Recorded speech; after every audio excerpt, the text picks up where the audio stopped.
کا سبب دریافت کرنے لگے۔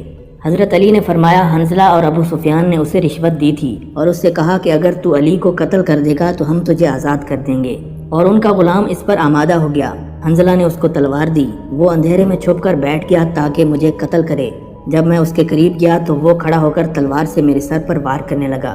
میں نے اس سے تلوار کھینچ لی اور ایک ضرب سے اسے قتل کر دیا، اور یوں اس کے مکر و فریب کا کوئی نتیجہ برآمد نہ ہو سکا۔ عمیر نے جب یہ داستان سنی تو اس کا دل نور اسلام سے روشن ہو گیا، اور اس نے کہا اشہد ان لا الہ الا اللہ و اشہد ان محمد رسول اللہ۔ اس واقعے کے بعد حضرت علی رضی اللہ تعالیٰ عنہ مدینہ منورہ ہجرت کر گئے۔ ناظرین، حضرت علی رضی اللہ تعالیٰ عنہ ابھی نوعمر تھے اور عمر مبارک 20 سال کے قریب تھی۔ اسی دوران رسول اللہ صلی اللہ علیہ وسلم نے ان کو قاضی بنا کر یمن کی طرف بھیجا۔ حضرت علی رضی اللہ تعالیٰ عنہ نے بوقت روانگی عرض کیا، یا رسول اللہ صلی اللہ علیہ وسلم، آپ مجھے یمن بھیج رہے ہیں، وہاں کے لوگ مجھ سے قضاء کے بارے میں پوچھیں گے اور مجھے اس کا علم نہیں ہے۔ نبی علیہ الصلوۃ والسلام کے ہونٹوں پر مسکراہٹ پھیل گئی، پھر شفقت بھرے انداز میں فرمایا، اے علی میرے قریب آؤ۔ حضرت علی رضی اللہ تعالیٰ عنہ قریب ہوئے تو حضور علیہ الصلوۃ والسلام نے اپنا دست مبارک حضرت علی رضی اللہ تعالیٰ عنہ کے سینے پر مارا اور پھر یہ دعا فرمائی، اے اللہ اس کی زبان کو راستگو اور دل کو ثبات و استقلال عطا فرما۔ پھر آپ نے حضرت علی کو مخاطب کرتے ہوئے فرمایا، اے علی جب دو فریق تیرے پاس مقدمہ لے کر آئیں تو جب تک تم دوسرے کی بات نہ سن لو ان کے درمیان فیصلہ نہ کرنا، جب تم اسی طرح کرو گے تو تیرے لیے فیصلہ کرنا واضح ہو جائے گا۔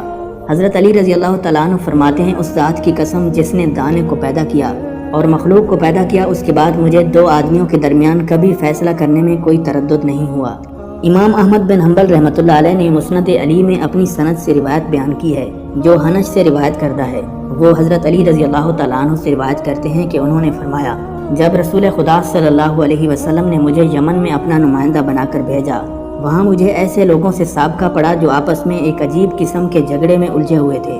ان لوگوں نے شیر کے شکار کے لیے ایک کمین گاہ کھودی تھی، چنانچہ شیر چلتا ہوا آیا اور اس گڑھے میں گر گیا۔ لوگ اس کو دیکھنے کے لیے اکٹھے ہو گئے اور دھکم پیل کی صورت پیدا ہو گئی۔ جس وقت لوگ ایک دوسرے کو دھکا دے رہے تھے کہ ایک آدمی اس کے اندر گرنے لگا۔ وہ آدمی دوسرے آدمی سے جو دہانے پر تھا چمٹ گیا۔ اس دوسرے آدمی نے تیسرے آدمی کو پکڑ لیا اور اس تیسرے نے چوتھے کو مضبوطی سے پکڑ لیا۔ نتیجہ یہ نکلا کہ چاروں لوگ یکے بعد دیگرے گڑھے میں گر گئے۔ شیر نے ان سب کو زخمی کر دیا۔ اتنے میں ایک شخص نے اپنی کمر سے چھرا نکال کر شیر کو مار ڈالا اور پھر یہ چاروں لوگ زخموں کی تاب نہ لا کر ختم ہو گئے۔ حضرت علی رضی اللہ تعالیٰ عنہ اس واقعے کا فیصلہ کرنے کے لیے تشریف لائے اور فرمانے لگے، رسول اللہ صلی اللہ علیہ وسلم کی زندگی ہی میں تم آپس میں دست و گریباں ہو گئے۔ میں تم لوگوں کے درمیان فیصلہ کرتا ہوں، اگر میرا فیصلہ منظور ہے تو خیر، ورنہ اس وقت جنگ مت کرو اور رسول اللہ صلی اللہ علیہ وسلم کی خدمت میں حاضر ہو جاؤ۔ آپ صلی اللہ علیہ وسلم جو فیصلہ فرما دیں گے وہ تسلیم کرنا پڑے گا، اور اس سے جو سرتابی کرے گا اس کا کوئی حق نہیں ہوگا۔ پھر حضرت علی رضی اللہ تعالیٰ عنہ نے فیصلہ دیتے ہوئے ارشاد فرمایا، جن لوگوں نے کنواں کھودا ان سے 4 آدمیوں کا خون بہا جمع کر لو، ایک کا چوتھائی، دوسرے کا تہائی، تیسرے کا نصف اور چوتھے کو مکمل خون بہا دیا جائے۔ لوگوں نے اس فیصلے کو منظور نہیں کیا اور وہ سب رسول اللہ صلی اللہ علیہ وسلم کی خدمت میں حاضر ہوئے۔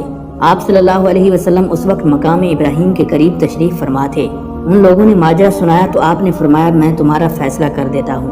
یہ کہہ کر نبی اکرم صلی اللہ علیہ وسلم خاص انداز کی نشست میں بیٹھ گئے۔ لوگوں میں سے ایک نے کہا کہ علی ہمارے درمیان فیصلہ کر چکے ہیں۔ آپ صلی اللہ علیہ وسلم نے وہ فیصلہ سن کر اسی کی منظوری دے دی۔ حضرت حنش رضی اللہ تعالیٰ عنہ بیان کرتے ہیں کہ رسول خدا صلی اللہ علیہ وسلم نے فرمایا، حضرت علی نے حق کے ساتھ فیصلہ کیا ہے۔ ناظرین، 2 آدمی آپس میں جھگڑتے ہوئے رسول اللہ صلی اللہ علیہ وسلم کے پاس آئے۔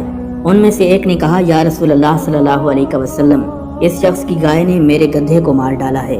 رسول اللہ صلی اللہ علیہ وسلم نے فرمایا، تم دونوں ابو بکر کے پاس جاؤ، وہ تمہارے درمیان فیصلہ کریں گے۔ وہ دونوں آدمی حضرت ابو بکر رضی اللہ تعالیٰ عنہ کے پاس حاضر ہوئے اور انہیں کہا کہ ہم رسول اللہ صلی اللہ علیہ وسلم کے حکم سے آپ کے پاس آئے ہیں۔ ابو بکر نے فرمایا، حیوان نے حیوان کو مارا ہے، اس میں مالک کا کیا قصور ہے؟ گائے کے مالک پر کوئی دیت لازم نہیں آتی۔ یہ فیصلہ سن کر وہ دونوں آدمی رسول اللہ صلی اللہ علیہ وسلم کے پاس آئے اور آپ کو ابو بکر کا فیصلہ سنایا۔ آپ نے فرمایا، عمر کے پاس چلے جاؤ۔ وہ آدمی حضرت عمر کے پاس آئے تو انہوں نے بھی وہی فیصلہ دیا جو حضرت ابو بکر پہلے دے چکے تھے۔ پھر وہ رسول اللہ صلی اللہ علیہ وسلم کے پاس لوٹ آئے۔ آپ نے فرمایا، علی ابن ابی طالب کے پاس جاؤ۔ جب وہ حضرت علی کی خدمت میں پہنچے تو آپ نے فرمایا، اگر گائے خود گدھے کی جگہ پر گئی ہے تو گائے کا مالک گدھے کے مالک کو اس کی قیمت دے گا۔